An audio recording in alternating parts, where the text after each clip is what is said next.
Brandon Hale pushed open the door of the Upper West Side penthouse, the soft morning light spilling into the living room as Manhattan's skyline glimmered behind him. His suit jacket was wrinkled, his tie loose, and the faint scent of Sloane Whitmore's perfume still clung to his collar, sharp, floral, impossible to hide. He glanced at his Rolex. 5:17 a.m. Another night, working late. Another lie he told too easily. But something felt wrong. The apartment was too quiet. Usually, at this hour, Emily would be sitting on the couch with their newborn son against her chest, rocking him gently, humming the same lullaby she learned from her grandmother in Arizona. Brandon always complained the melody was too sad, but secretly, it was the only sound that ever made their home feel alive. Tonight, nothing. No humming. No soft breathing. No tiny cries. Brandon frowned, stepping deeper into the living room. The crib that normally sat by the window, gone. The shelves that once held folded baby blankets, empty. Even the faint smell of baby lotion that always lingered in the air had disappeared, as if scrubbed away. "Emily?" Brandon called, voice cracking slightly. No answer. He moved toward the kitchen, irritation rising, rehearsing excuses for why he hadn't come home, preparing to blame Emily for being too sensitive, the same way he always did. But then he saw it. On the marble kitchen island lay a single USB drive beside his house keys. Beside it, a folded sheet of paper. His chest tightened. He opened the note with trembling fingers. "Brandon, by the time you read this, we are gone. I know everything. Every lie. Every night away. You won't find us. My lawyer will contact you. Emily." His heart dropped. Gone? Where could she go? She had no money, no family close by, no home other than this one, a home he made sure was only in his name. He stumbled backward, knocking over a bottle. A cold realization washed over him. Emily hadn't left in desperation. She had left with a plan. And then from the corner of the room he noticed the security camera's tiny red light blinking. Slow, steady, recording. A sinking dread twisted in his gut as he whispered, "What did you do, Emily?" And then he saw what was on the USB.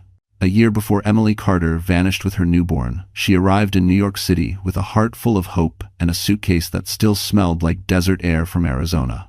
She had married Brandon Hale only 3 months earlier, an ambitious, sharply dressed financial executive who seemed to know exactly where he was going in life. He held doors open, left flowers on her nightstand, and told her he admired her strength as an ER nurse. Back then, she believed him. Everyone did. Their new penthouse in the Upper West Side felt like a dream she hadn't earned. Floor-to-ceiling windows looked out over Central Park, sunlight spilling over polished oak floors. Brandon had walked her through each room like a proud real estate agent, saying, "This is our fresh start, Em." But she hadn't noticed, because she wasn't looking, that every document he signed carried only his name. At first, life felt ordinary and warm. Emily worked, demanding ER shifts, came home to Brandon cooking pasta while scrolling through emails on his MacBook Pro. He'd kiss her forehead, murmur that she worked too hard, and joke she should let him take care of her forever. She laughed back then. She didn't see the seed of control hidden inside the compliment. The first crack appeared when she missed a dinner party because of a last-minute emergency surgery at the hospital. Brandon's smile fell the second she walked in the door. "You made me look unreliable," he said quietly, almost too calm. Emily apologized. She had been saving someone's life, but the explanation seemed to irritate him more. That night, he slept on the couch. Still, she convinced herself it was stress. He was trying to secure a promotion at the biotech firm. Late-night meetings. High-pressure presentations. Endless networking. She didn't want to be the reason he failed. Months later, when she found out she was pregnant, she ran to him with the test still in hand, laughing and crying. Brandon hugged her, but his smile didn't reach his eyes. "We'll make it work," he said, as if the pregnancy were an obstacle, not a blessing. And yet, for a time, he tried. He attended doctor visits, made smoothies every morning, even bought a tiny pair of navy blue baby socks that Emily kept on her nightstand. But as her belly grew, Brandon grew distant, colder, busier. He began working late, 3, 4, sometimes 5 times a week. Emily would sit at home, rubbing her belly, listening to the echo of her own breathing in the oversized apartment. Her phone would light up with a text. "Don't wait up. Big day tomorrow." She pretended not to notice the smell of perfume clinging to his suit when he came home past midnight. She pretended not to notice when he avoided touching her, avoided touching the growing baby kicks, avoided every conversation that mattered. She told herself marriages had seasons, ups and downs. What she didn't know, what she couldn't know, was that Brandon's betrayal had already begun long before the baby arrived, and the woman responsible was about to step directly into Emily's life. The night Emily first saw Sloane Whitmore, New York City glittered with the kind of winter cold that made the sidewalks shimmer like broken glass.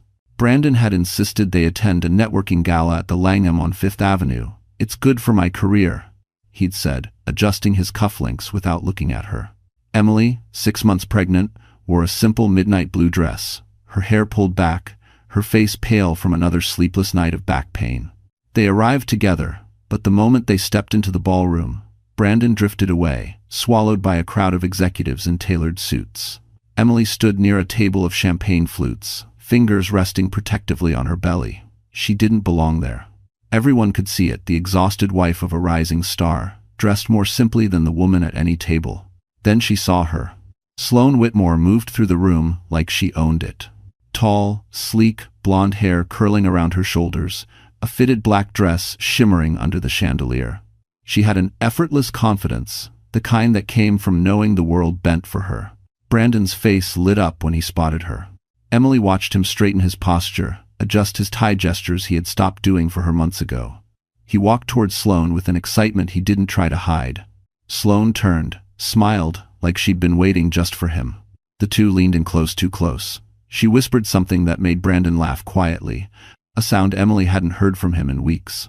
Emily's stomach tightened. Trying to ignore the scene, she walked toward the dessert table, but halfway there, her foot slipped. A sharp pain shot up her spine, and she grabbed the nearest chair to steady herself. Her water glass trembled in her hand. That's when Sloane noticed her. Her eyes scanned Emily slowly, judgmentally, from her tired hair to her swollen belly, to the sensible shoes Emily had worn because her ankles had started swelling. Sloane's smile curled slightly, amused. She whispered into Brandon's ear again. He didn't come to check on Emily. Instead, he placed a hand on Sloane's lower back, light, familiar, intimate. Emily's breath caught. She stared, unable to process what she was seeing. Maybe it was innocent, maybe it was nothing. But something inside her twisted. Then it happened. A photographer snapped a picture. Brandon and Sloane, standing close, too close, their bodies angled toward each other like a couple accustomed to sharing secrets. Brandon didn't flinch. Sloane leaned in, her lips nearly brushing his ear. Emily froze. In that moment, a voice inside her whispered something she had never dared think. He's already chosen her. Emily left the ballroom without saying goodbye. She stepped into the freezing night air, one hand on her belly, the other gripping the railing outside the hotel.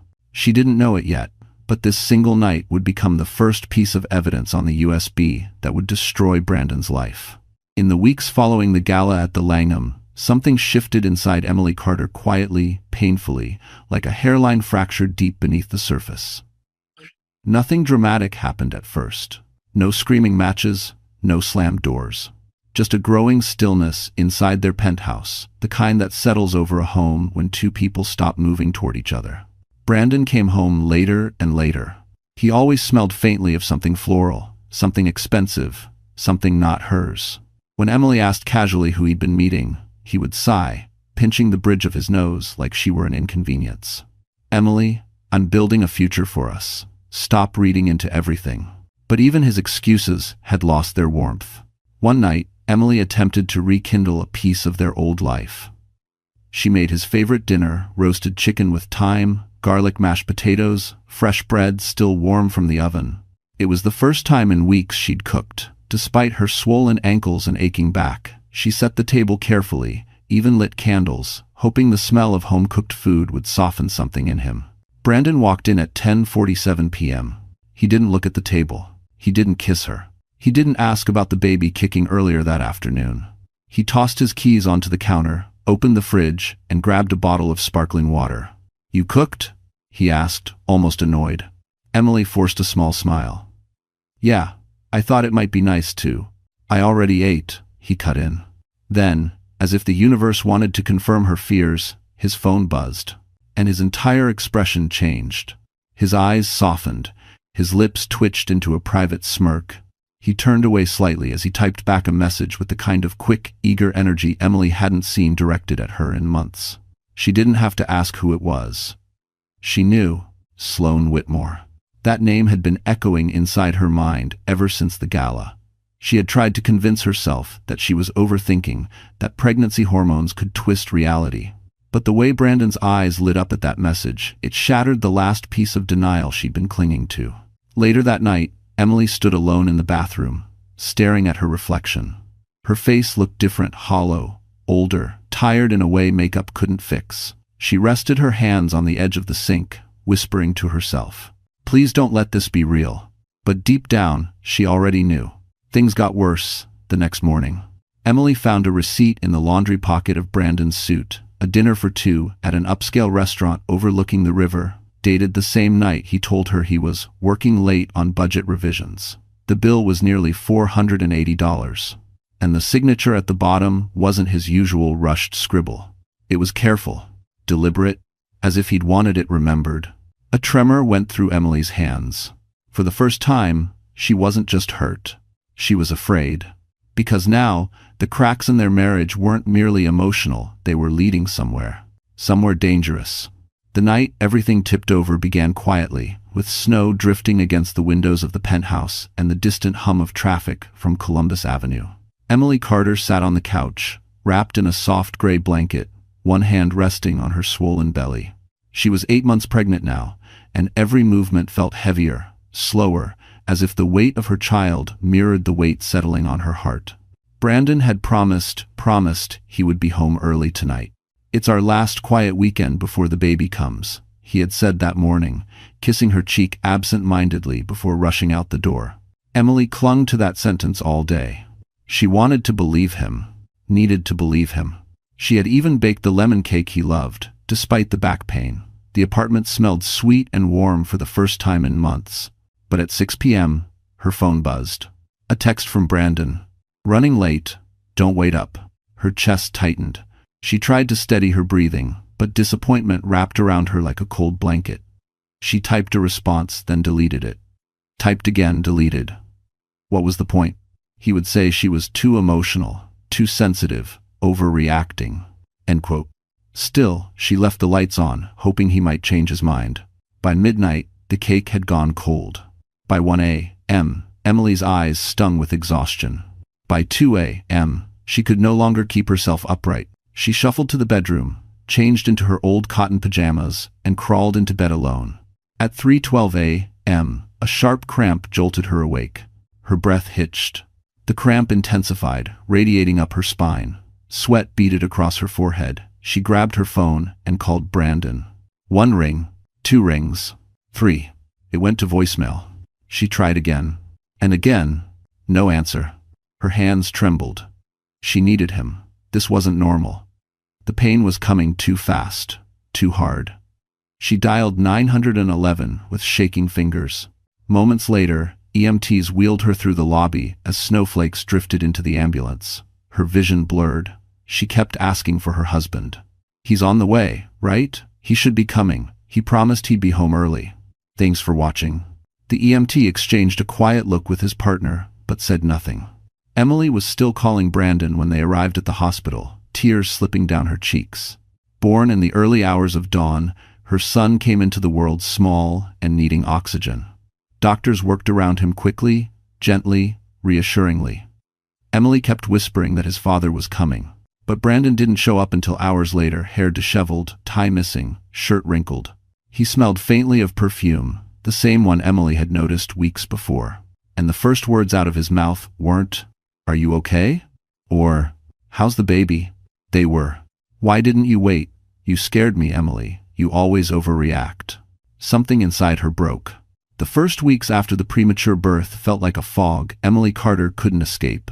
Every sound in the neonatal unit echoed inside her machines, beeping, nurses whispering, the soft hiss of oxygen flowing into her newborn son's tiny lungs. She sat beside the incubator for hours each day, her hand pressed gently against the glass, whispering promises she hoped she could keep. Brandon rarely visited. He always had a reason, A presentation, a late meeting, a client dinner that absolutely couldn't be moved. When he did appear, it was only for a few minutes, standing stiffly at the foot of the crib, scrolling his phone while Emily rocked their fragile son in her arms. He'd kiss the top of her head distractedly and murmur, "You've got this," before disappearing again. It wasn't comfort. It was dismissal. Some nights, Emily stayed at the hospital so long she forgot what time it was. The nurses, kind, protective, brought her warm tea, blankets, gentle reminders to rest. They noticed things she tried to hide. "You're not alone, honey," one of them said softly. "You don't have to carry all of this by yourself." But she did. Brandon wasn't carrying anything. When the baby was finally strong enough to go home, Emily thought things might get better. She imagined Brandon holding their son with pride, imagined quiet evenings together learning how to be a family. Reality was colder. Brandon worked even later. He shut himself in his office, emerging only to complain about noise or ask why dinner wasn't ready. He refused to help with night feedings, claiming he needed sleep for work. Emily, running on 2 hours of rest a day, felt her world shrinking to a single loop. Feed the baby, soothe the baby, keep the baby alive. Her hands shook constantly, her chest felt tight. Every small cry sent panic spiraling through her. Postpartum depression crept in like a shadow, silent, suffocating. She tried to tell Brandon once, late at night. "I think something's wrong with me," she whispered. He didn't look up from his laptop. "You're just tired, Emily. Don't be dramatic." Dramatic?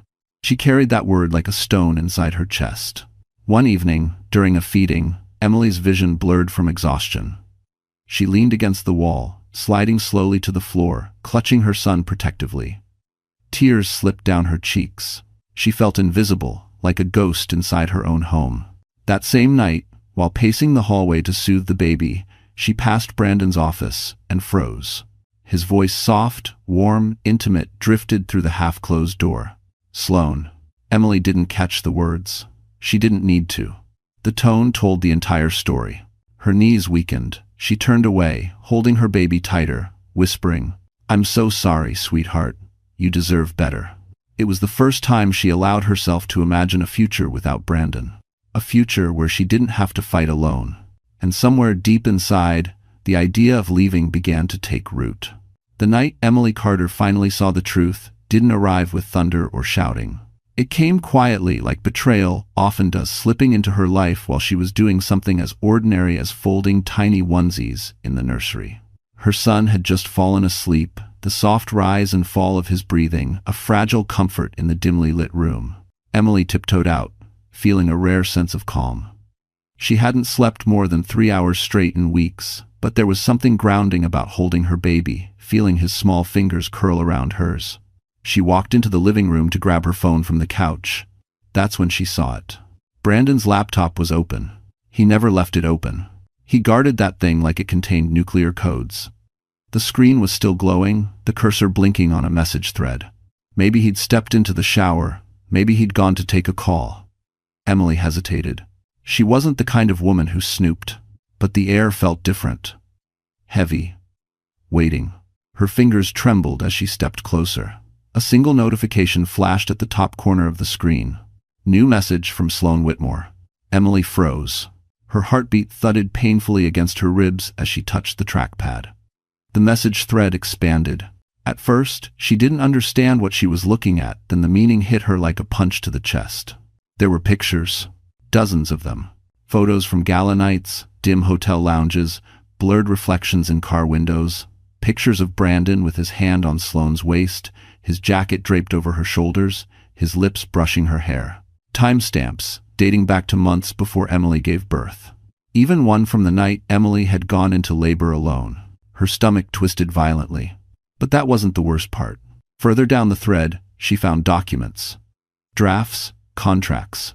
A scanned file titled, Revised Prenuptial Addendum, E. Carter. Emily opened it with shaking hands. It was the paperwork Brandon had pressured her to sign when she was 7 months pregnant, claiming it was just a tax update. But this version showed the truth. It stripped her of all marital property. It removed her rights to their home. It limited her claim to spousal support. And it declared Brandon sole financial guardian of their future child. Her breath caught. He had planned everything. prepared for her absence, prepared to replace her. Her vision blurred.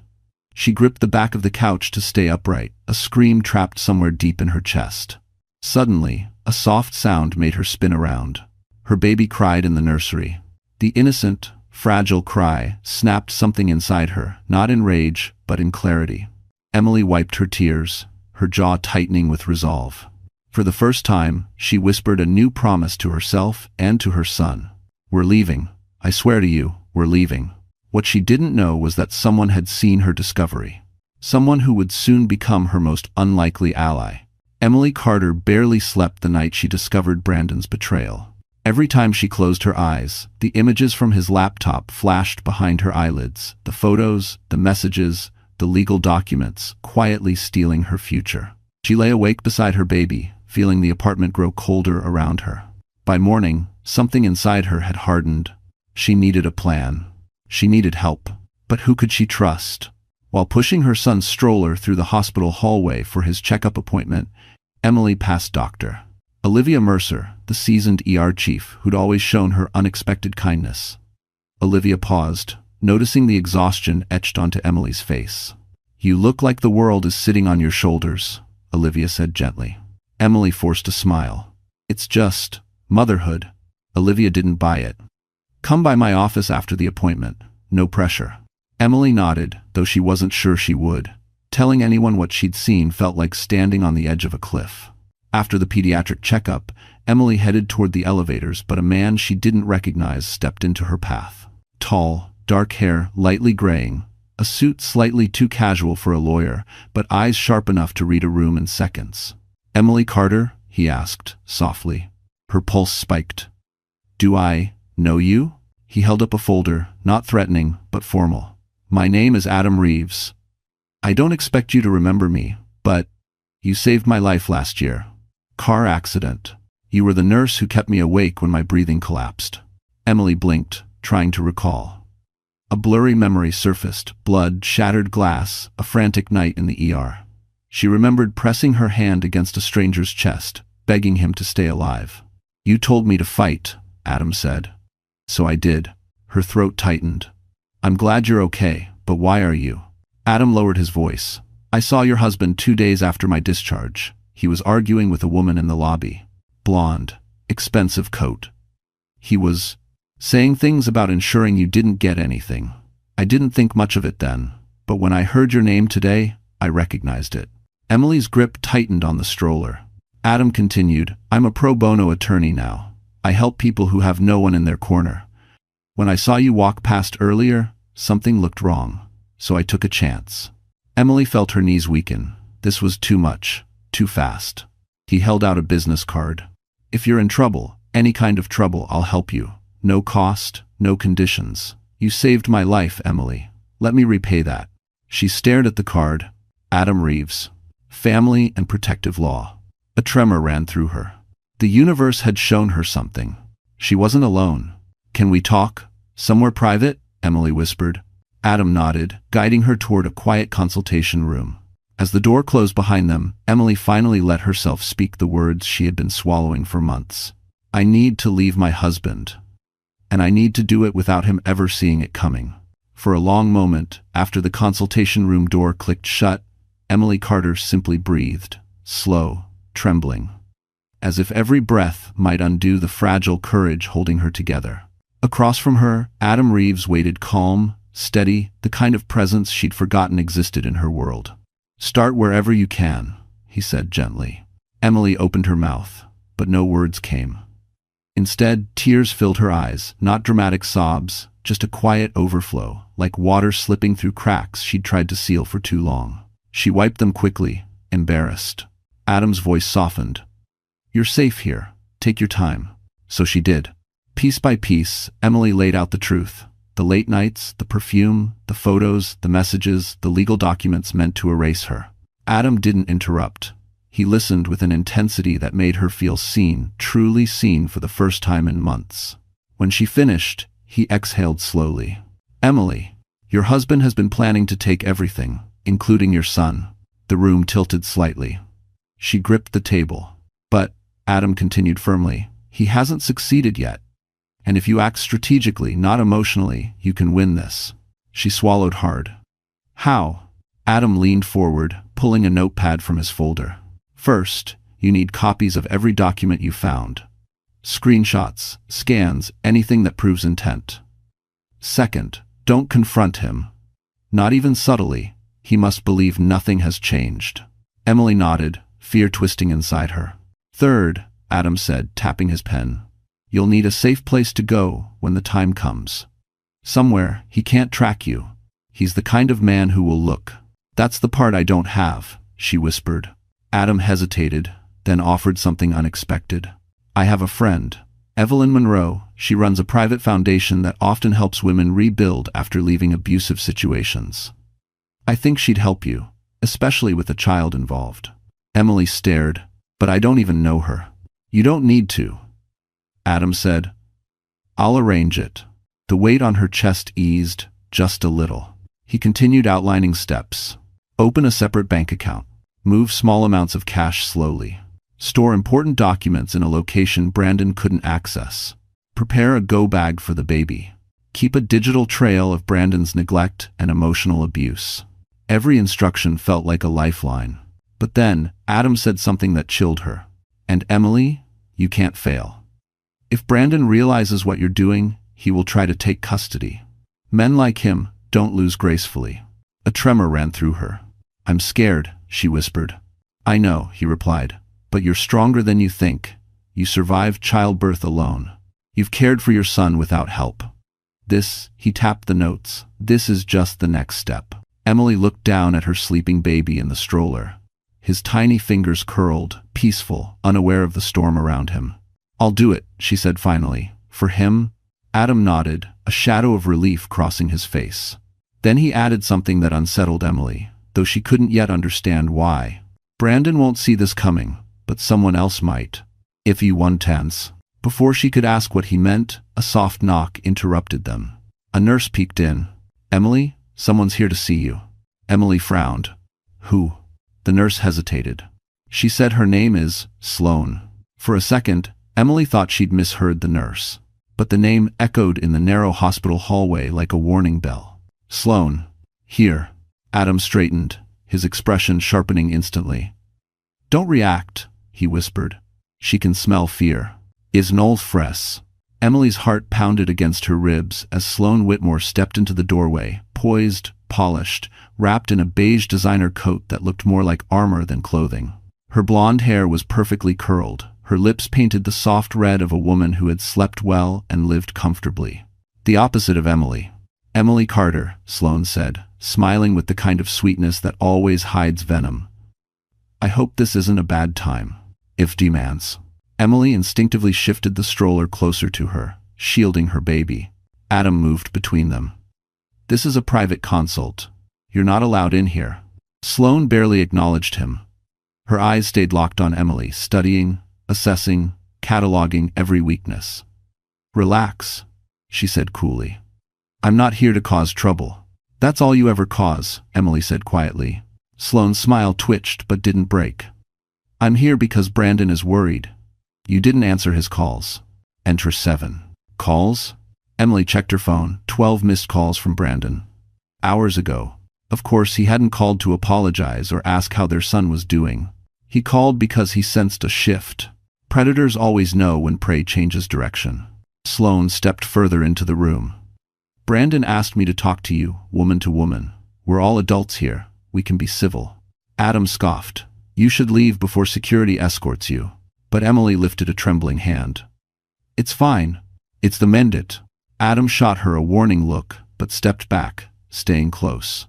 Sloane folded her arms, her voice dropping into a tone meant only for Emily. You're overwhelmed. Anyone can see that. Brandon thinks maybe you just need space, time, a break from responsibility. Emily blinked. A break from my own child? Sloane shrugged. Motherhood isn't for everyone. Something inside Emily snapped, not loudly, but unmistakably. A kind of icy clarity washed over her. She had spent months believing she was weak, fragile, losing her grip. But now, watching Sloane deliver rehearsed lines Brandon had probably fed her, Emily felt something else entirely. Anger. Strength. Focus. What exactly is Brandon planning? Emily asked. Sloane hesitated, just a flicker, but Emily saw it. Brandon wants what's best for the baby, she said carefully. He's concerned about your stability. Komskrafter D, Brandon Sauls, and Undater. Brandon Sauls, Dairy 200, Brandon Sauls, Dairy 2, Dayhenden, Dairy 2 Sauls, Dairy 22, Dairy 200, and Esavode. The words sliced through Emily like glass.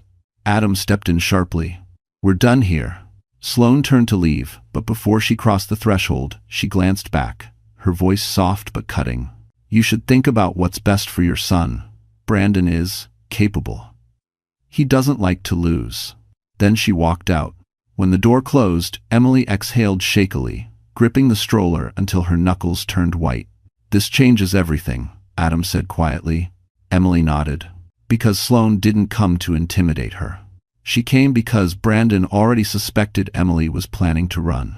And now Emily knew one terrifying truth. If she didn't leave soon, she might lose her baby forever. The moment Sloane's heels clicked away down the hallway, Adam closed the door and turned to Emily with urgency carved across his features.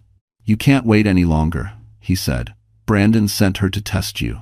If she reports back that you're scared or rattled, he'll move faster. Thanks for watching. Emily's fingers tightened around the stroller handle. The baby stirred softly, unaware of the storm tightening around them.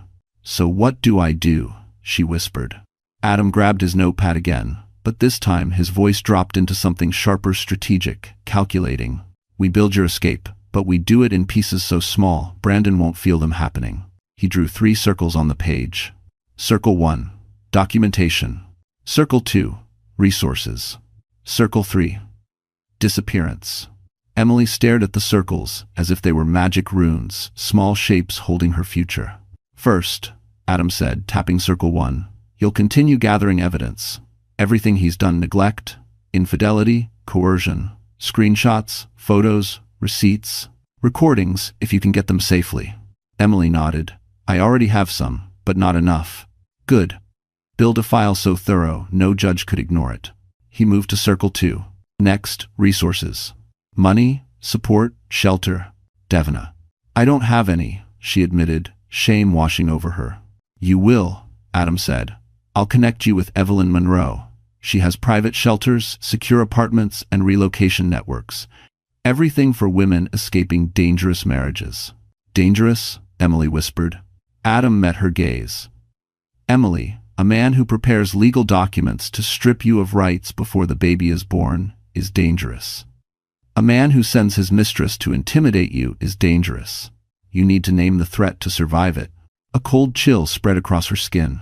And the last circle? She asked. Adam hesitated. Your disappearance. The moment you leave this apartment, you need to vanish cleanly. No social media, no forwarding addresses, no loose ends he can track. Emily swallowed hard. I'll have to do it when he's gone. Yes, Adam said. And he always leaves between 7 and 7:20 a.m. on weekdays. You'll have a 13-minute window before the doorman's shift changes. The precision of the plan frightened her and grounded her. But Emily, Adam continued gently, before any of that, you need emotional support. Someone who understands the kind of man Brandon is. Someone who's been where you are. Emily frowned. Who? He closed the notepad and leaned back. Dr. Olivia Mercer.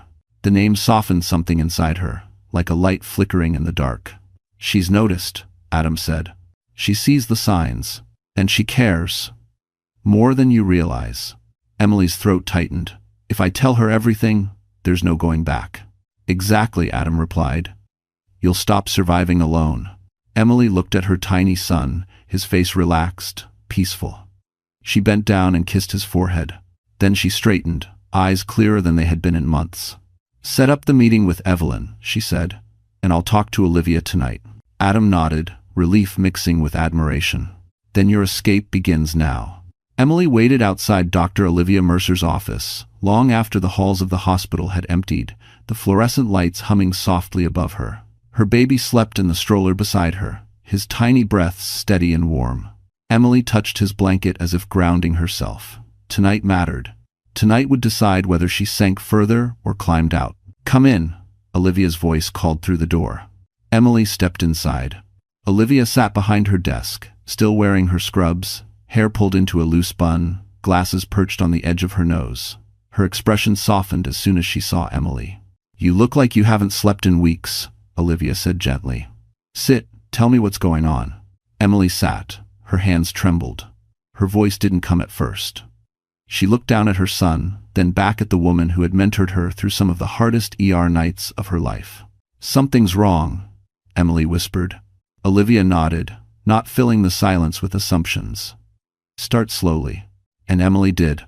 She told her about Brandon's late nights, about the birth he nearly missed, about the texts, the perfume, the coldness, about the legal document she'd been tricked into signing, about Sloane showing up at the hospital like a warning from the future.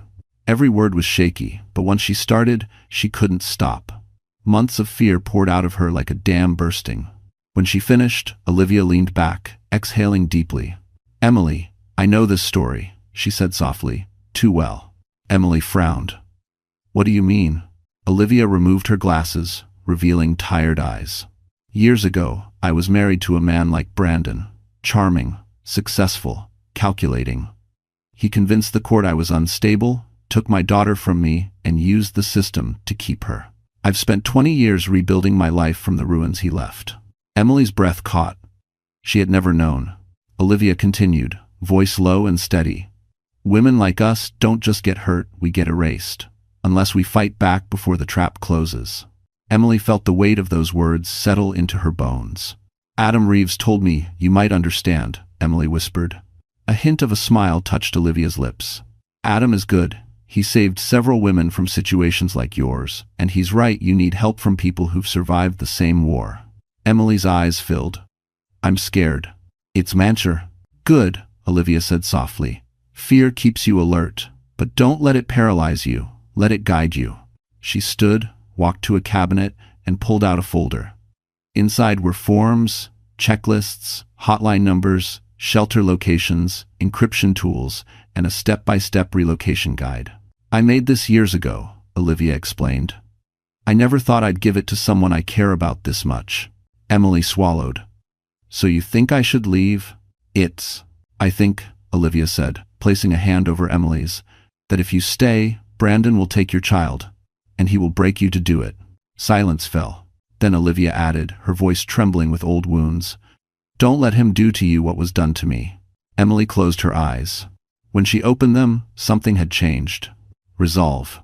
"Then help me leave," she said. Olivia nodded once. "I already am." "I thank you." Emily Carter had never realized how loud a zipper could sound until she tried to close one in the middle of the night, praying it wouldn't echo through the penthouse walls. Her baby slept in the bassinet beside her, tiny chest rising and falling, unaware that his life was being quietly packed into bags meant for escape. Olivia's folder lay open on the bed, highlighted checklists, relocation steps, emergency contacts. Emily reread them over and over, steadying her shaking hands. Step 1. Gather essentials. Step 2. Remove sentimental items discreetly. Step 3. Hide documents outside the home. Step 4. Leave no visible gaps. Simple on paper, terrifying in practice. She started with the baby's clothes, rolling each onesie tightly and tucking them behind her winter sweaters in the suitcase. She removed only a few at a time, never enough for Brandon to notice. Diapers she hid in her work tote. Formula cans she slipped into a grocery bag and placed behind the laundry detergents in the hallway closet until she could sneak them out one by one. Every movement felt like treason. At 2:14 a.m., she crept into the living room. The floor-to-ceiling windows cast faint silver light across the furniture. Brandon's laptop sat on the desk, closed now, its secrets locked away. His phone buzzed with a notification, Sloane's name glowing in the dark like a siren. Emily tightened her jaw. She went to the kitchen and retrieved documents she'd hidden earlier. Insurance forms, hospital discharge papers, birth certificate copies. She had photographed every page and uploaded them to the encrypted drive Adam helped her set up. The originals she sealed in a manila envelope and slid into the stroller's undercarriage. Her heart raced. A creak sounded down the hallway. Emily froze. Brandon's door. Footsteps. She snatched the stroller and slipped into the bathroom, closing the door silently. Her breath caught as Brandon walked past, his silhouette crossing the hallway, barefoot, shirtless, half asleep. "Emily?" he muttered groggily. "Where'd you go?" She clutched her son's stroller tight, praying he wouldn't wake and cry. Brandon wandered into the kitchen, opened a cabinet, and drank straight from a water bottle before stumbling back to bed, never noticing the thin line of light under the bathroom door. When his footsteps faded, Emily allowed her lungs to release the breath she'd been holding. Tears welled, not from fear but from clarity. She couldn't survive like this. Her son couldn't grow up like this. When she emerged, the penthouse looked the same as ever, but to Emily it felt like a stranger's home, cold, sharp-edged, hostile. She finished packing the last item, a small crocheted blanket her grandmother made, the only thing in the apartment that still felt like safety. At 4:07 a.m., she zipped the final compartment and whispered to her sleeping baby, "Just a little longer, sweetheart. We're almost free." Because the escape wasn't happening someday. It was happening soon. And nothing, absolutely nothing, would stop her. 3 days before Emily planned to disappear, a storm rolled over, Manhattan violent, sharp, rattling the windows of the penthouse like warning knocks from fate itself. Emily held her sleeping baby close, his tiny body warm against her chest, while thunder boomed in the distance. Tonight felt dangerous. Brandon had canceled a business trip last minute, claiming a client crisis. He was pacing the living room with a glass of whiskey in hand, restless, suspicious, unpredictable. Emily could sense the shift in him, the way he watched her from the corner of his eye, the way his questions grew sharper. "Where have you been going lately?" he asked suddenly, swirling the ice in his glass. Emily turned slowly, forcing calm into her voice. "Doctor appointments, you know that." He studied her. Too long. Too intensely. Then he stepped closer, brushing a piece of lint from her sweater with the kind of forced tenderness that made her skin crawl. "You seem distracted," he said. "Are you hiding something?" Her breath hitched. Every instinct screamed to run, but she lifted her chin. "I'm exhausted, Brandon. Nothing else." He smirked like he didn't believe her. When he finally walked to the bedroom, Emily sagged against the wall, inhaling shaky breaths. She rocked her baby gently until her heartbeat slowed. She needed time. She needed space. She needed him gone. But that night, something went wrong. At 11:23 p.m., while Emily quietly sorted medical documents into a diaper bag, Brandon's voice erupted from the bedroom. "Emily, get in here." Her heart slammed. She hurried in, pulse hammering. Brandon stood beside her half-open dresser drawer, holding a stack of folded baby clothes she had been slowly removing for the escape. "These weren't here yesterday," he said coldly. Emily froze. I'm organizing, nesting. The pediatrician said I should prepare." He tilted his head, examining her like prey. "Funny, because it looks like you're packing." The words sliced through the air. Emily's palms went cold, her body tensed. Think. You never help with the baby." "So yes, I reorganized things," she said, her voice trembling but defiant. "You wouldn't know where anything is anyway." The jab hit him like she hoped. His irritation flickered, overriding his suspicion, if only for a moment. Brandon tossed the clothes back into the drawer. "Just don't make a mess. I don't like chaos." "Chaos?" Emily wanted to laugh and cry at the same time. When Brandon stepped into the bathroom, Emily slipped back into the hallway and noticed something chilling. His briefcase lay open on the dining table. Inside, a folder labeled Custody Strategy. Her knees nearly buckled. He wasn't just thinking about taking her child, he was planning the legal attack already. And she'd almost been discovered tonight. Emily rushed to the stroller, gripping the handle with white knuckles. "We leave tomorrow," she whispered to her sleeping son. "Not next week, not later, tomorrow." Because staying even one more night under Brandon's roof was no longer survival. It was suicide. Emily didn't sleep the night before she escaped. She sat on the living room floor with her baby in her arms, watching the red digital clock blink from 4:12 a.m. to 4:13 a.m., as if counting down to her new life. Rain tapped against the windows, soft and rhythmic, masking the sound of her trembling breaths. Adam's voice echoed in her mind. "You'll have a 13-minute window, between 7 and 7:13. That's when Brandon leaves, and before the doorman changes, shifts. 13 minutes, that's all you get." She had memorized the plan so thoroughly she could recite it in her sleep. At 5:02 a.m. she texted Adam one word. "Ready." He replied instantly, "Stay invisible. Call only if something goes wrong. Evelyn's driver will wait 1 block east.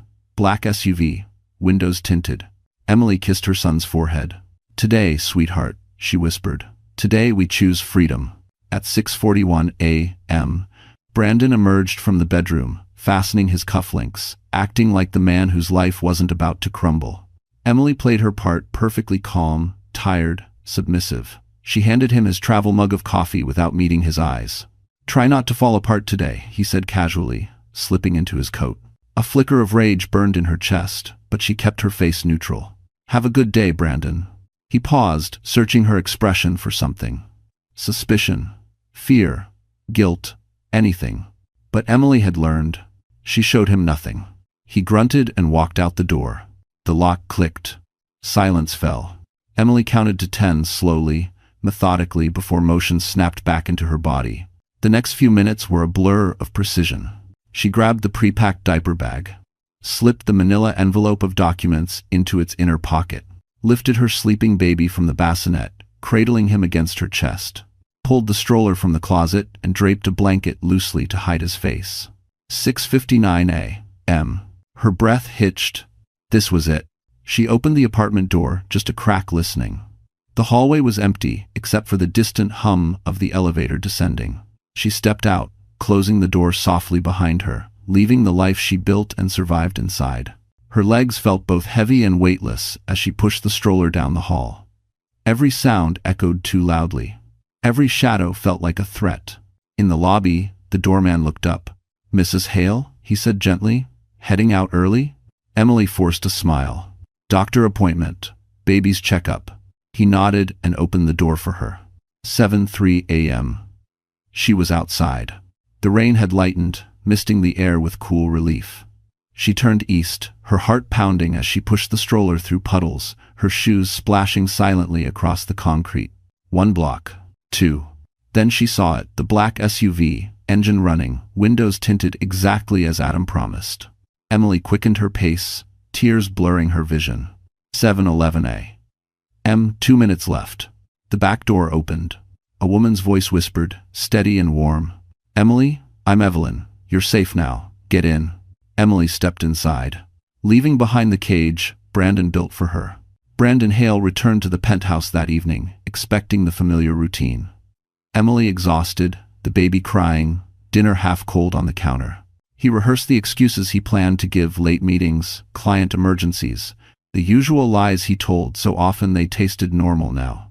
But the second he stepped into the foyer, he sensed it. Silence. Not peaceful silence, vacant silence. The air felt lighter, as if someone had opened a window and let the life escape. "Emily?" he called, loosening his tie. No answer. He walked into the living room. The bassinet gone. The diaper bag gone. No toys on the rug. No blanket on the couch. A strange chill crawled up his spine. He checked the bedroom next. Emily's dresser drawers were shut, neat, almost too neat. He swung open the closet door. Her clothes were missing. Not all of them, only the ones she wore regularly. Just enough to disappear without making the absence obvious to an unobservant man. But Brandon noticed now. He felt something unfamiliar clawing at his chest. Panic. "Emily!" he shouted louder. Still nothing. He stormed back into the hallway, pulling out his phone. 12 calls made earlier, none answered. He dialed again. Straight to voicemail. He dialed the pediatrician. No, the baby hadn't been brought in today. He dialed Emily's sister, immediate block tone. He dialed the hospital, no record of Emily working today, no emergency check-in. Sweat gathered along his hairline. "This isn't funny," he muttered to the empty room. A glint on the kitchen counter caught his attention. A USB drive. Placed deliberately. Waiting. Beside it, a folded note. His hands shook as he opened it. "Brandon, you won't find us. My lawyer will contact you. Do not call again. Emily." His vision blurred with rage. "What lawyer? What the hell is she talking about?" He snatched the USB and shoved it into his laptop. The screen lit up with folders, photos, screenshots, voice recordings, evidence, piles of it. Every lie he thought he buried. Every legal document he manipulated, every message he sent to Sloane. She went through my files, Brandon roared, slamming his fist against the table. Then he saw the worst one. A scanned document labeled Custody Strategy, Preliminary Draft. The same folder he thought he had hidden in his briefcase. His face drained of color. She knew, he whispered. All of it. His pulse hammered. He stumbled to the window, staring down at the city. Emily couldn't have disappeared, not without help. Someone must have orchestrated it, someone with resources. His jaw clenched. Adam Reeves, he hissed. That bastard. Thanks for watching. If you ever was, if you what of the Sidnuf. But it wasn't just fear twisting in Brandon's gut. It was realization. He hadn't been the predator in this story. He had been outplayed. And the game had only begun. Because now he wasn't just losing his wife. He was losing control. The black SUV carried Emily out of Manhattan before the sun fully rose, leaving behind the skyline that had witnessed both her happiest hopes and her quietest heartbreaks. She sat in the back seat beside her baby, holding him close, while Evelyn Monroe watched her with calm, assessing eyes. You did the hardest part, Evelyn said softly. Leaving is always the hardest part. Emily nodded, though her heart was still thundering. She kept expecting the SUV door to be ripped open, for Brandon's voice to explode in fury, for everything to collapse. But the city grew smaller in the rearview mirror, and the world ahead widened. Hours later, they reached a safe house tucked into the green, rainy outskirts of a small town in Oregon. The house was modest, warm, and smelled faintly of cedar. Emily stepped inside and felt something she hadn't felt in a long time. Breathing room. The first night there, she barely slept. Not from fear, but from relief. Evelyn gave her a prepaid phone, a temporary ID under her maiden name, and a small envelope of emergency cash. This is standard procedure, she said. Paper trails are dangerous. Phones are dangerous. Even search history is dangerous. For now, you disappear. Emily studied the envelope, overwhelmed. Why are you helping me this much? You don't even know me. Evelyn's expression softened. I know your husband's type. I've spent my life taking men like him out of positions where they can hurt people. And women like you remind me of my daughter. Emily blinked. Your daughter? Evelyn hesitated, a shadow flickering behind her eyes. She didn't make it out in time. Silence fell like a stone. Emily touched the top of her baby's soft head. I'm so sorry. Evelyn nodded, steadying herself. So, when I can help someone escape, I do. And when I can help them rebuild, I do that too. Over the next week, Emily learned how to live unseen. She used her temporary name, Emily Carter Monroe, in all local interactions. She walked her baby in quiet forest trails instead of crowded streets. She memorized emergency exits. She left her credit cards untouched. Every night, she emailed Adam through an encrypted portal, sending updates. In return, Adam sent progress reports. A temporary restraining order was filed. A custody petition was in motion. Evidence was secure. Brandon was already spiraling. Emily read every message twice. One afternoon, while rocking her baby by the window, Emily whispered, "We're safe now, sweetheart." But as the words left her lips, she realized something. Safety wasn't the end of the story. Safety was only the beginning. She needed purpose, a future, a way to stand on her own. And that's when Evelyn approached her with a folder. Inside were job postings at a medical AI startup expanding to Oregon, remote-friendly, flexible schedules, nursing expertise preferred. I think, Evelyn said, you're ready for more than survival. Emily felt her heartbeat quicken. For the first time in months, she allowed herself to imagine a life not built in fear, but in possibility. The first time Emily Carter walked into the small medical AI office in Oregon, she felt like an imposter.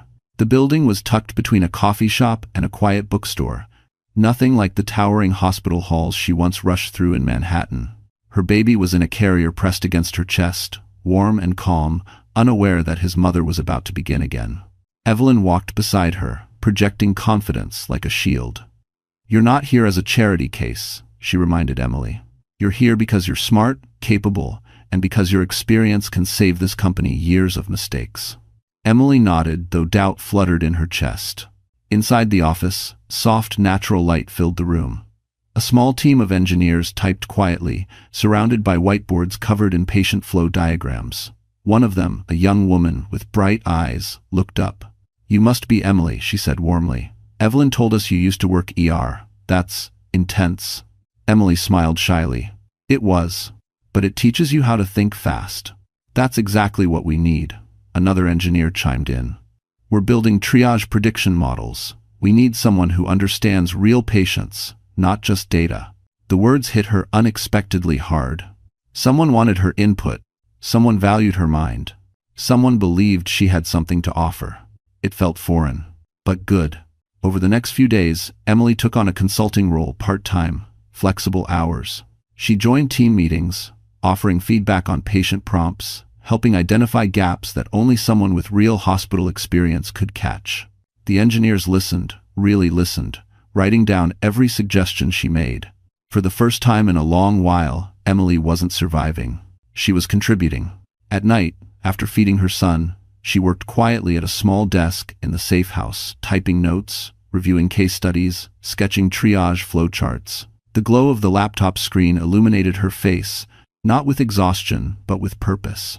One evening, Evelyn stopped by with takeout. "You look different," she observed. Emily blinked. "Different how?" "Like someone who remembers she has a future." Emily looked down at her baby, sleeping peacefully in the bassinet. "I want to build something for him. Something stable, something I control." Evelyn smiled. "And you will." Later that week, Adam called through the encrypted line. Emily answered, nerves twisting. "Emily," he said, "Brandon filed an emergency custody petition." Her stomach dropped. "Already?" "Yes, but it won't go his way. The judge denied it immediately, lack of evidence, and his behavior raised red flags. Your documentation helped. A lot." Emily almost collapsed in relief. "Thank you, Adam." "There's more," he added. "He's panicking. He's hired private investigators. But don't worry, they're nowhere near you." Emily's pulse steadied. She wasn't powerless. She wasn't cornered. She wasn't alone. After the call, she stepped outside into the cool Oregon evening. Pine trees whispered overhead. The world felt bigger than the pain she fled. She held her baby close and whispered, "We're going to be okay, I promise." For the first time, the words felt true. 3 years passed, like a quiet transformation Emily Carter never could have imagined back in Manhattan. Oregon's misty mornings became her new rhythm. The medical AI startup became her second home. With Evelyn's mentorship and the team's support, Emily rose from consultant to project lead, then to director of clinical integration, a role she shaped with her own hands. And her son, now a bright, curious toddler with gentle eyes, grew up surrounded by warmth instead of fear. Emily had built a new life. A life without Brandon. A life she controlled. But the world had a way of circling back. In early spring, Evelyn approached her with a calm smile that meant something big was coming. "You're ready," she said, placing a conference badge on the table. "We're sending you to represent the company at the National Healthcare Innovation Summit." Emily picked up the badge, reading the location printed boldly across the top. The Plaza Hotel, New York City. Her breath caught. Returning to Manhattan wasn't just a trip, it was a test. A confrontation. A chance to stand on ground where she had once fled for her life. Evelyn squeezed her shoulder. "Your past no longer owns you. Go show the world who you've become." 2 weeks later, Emily stepped out of a black car in front of the plaza. The same iconic white facade, the same spinning doors. But this time, she walked in not as a trembling wife, but as a leader with a purpose. Inside, the ballroom glittered with chandeliers and polished marble. Doctors, investors, CEOs, hundreds of them. Yet conversations paused for a moment as Emily passed. There was something commanding about her presence now. Her tailored suit, her steady posture, the quiet confidence shaped not from privilege but from survival. While pinning her badge to her lapel, Emily caught her reflection in a gilded mirror. She barely recognized the woman staring back, and neither would Brandon. Adam had warned her he might be here, his company was on the sponsor list, but she didn't flinch. She wasn't hiding anymore. During her keynote session, Emily spoke about predictive triage and the future of patient-centered AI. Her voice was steady, her explanations clear. The audience was transfixed. They weren't seeing a former ER nurse who once cried in hospital bathrooms. They were seeing a visionary. After the applause faded, a familiar voice cut through the crowd. "Emily." She froze. Brandon Hale stood a few feet away, thinner, darker circles under his eyes, suit slightly wrinkled. His confidence was gone, replaced by something like disbelief. "It's really you," he breathed. "You look different." Emily turned fully, her expression neutral, powerful. "I am different." He swallowed hard. "I've been looking for you for years. Emily, please, we need to talk." She paused, letting silence stretch, letting consequence settle on him like weight. Then she said quietly, "The only conversation we'll have is in court." Brandon's face paled. Because for the first time, Emily wasn't the one afraid. The courtroom was bright, too bright, almost blinding. Sunlight streamed through tall windows, illuminating every polished surface, every murmured breath, every trembling truth that could no longer be hidden. Emily Carter sat beside Adam Reeves, her back straight, her eyes calm. She wore a soft charcoal suit, hair pinned neatly, hands resting gently on her lap. This was not the woman Brandon Hale once tried to break. This was the woman he created by underestimating her. Brandon entered with a swagger he couldn't quite maintain. His jaw was tight, his suit slightly rumpled, his eyes flickering between fear and outrage. He expected Emily to look fragile, thin, overwhelmed, unstable. Instead, she radiated control. It unsettled him so deeply that his steps faltered. The judge called the session to order.